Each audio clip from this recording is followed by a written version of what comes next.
Hello and welcome to Chapter 5, Generative AI Practical Use Cases. And I've got to say, I think this chapter might be my personal favorite throughout the entire program. Now, the agenda for Chapter 5 is going to include some practical use cases where we can leverage our generative AI to perform research and expedite research. We're then going to look at ideation and content creation use cases, but we're going to focus specifically on application within Finance and Treasury. We're then going to look at coding, and you may have heard of Python, SQL, you certainly heard of Excel formulas, but we're going to show you how we can leverage generative AI to do things that maybe we can't do or we're not trained to do right now. And then we're going to wrap up by looking at custom GPT use cases that can be applied across businesses as a whole. And with that, I want to kick things off today with a quote from someone that you might have heard of. And the quote here being that success in creating effective AI could be the biggest event in the history of our civilization, or the worst. We do not know. And this comes from someone that you may have heard of, Stephen Hawking, who is famously the author of A Brief History of Time and obviously a world-renowned theoretical physicist. I think we're all starting to realize that AI really is one of the biggest events, for sure. But with the right guardrails and use of AI responsibly, I think we can collectively avoid Stephen's concern here of it being the worst event in human civilization. By being here and expanding our knowledge of AI and how, we can utilize it effectively, we can play an even bigger role in ensuring that it is used responsibly. And with that, let's go ahead and jump into our first generative AI use cases. And this use case is going to focus on research. And generative AI is a great, first pass analyst.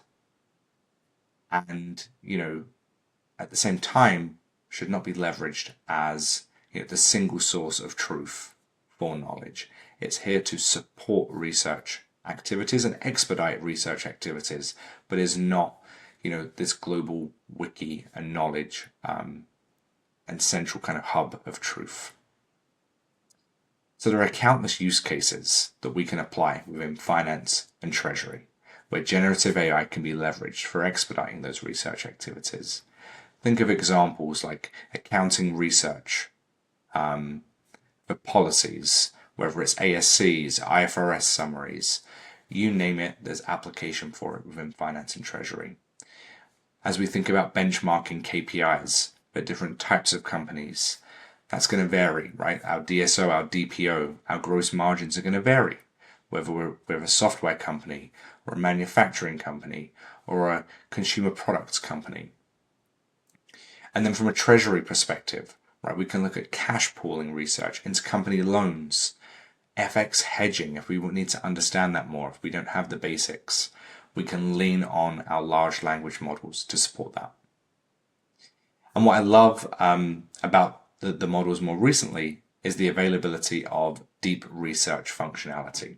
And it's in the name, right? By leveraging deep research, we can really get into the details of very specific areas with accuracy, with the sourcing behind it and traceability.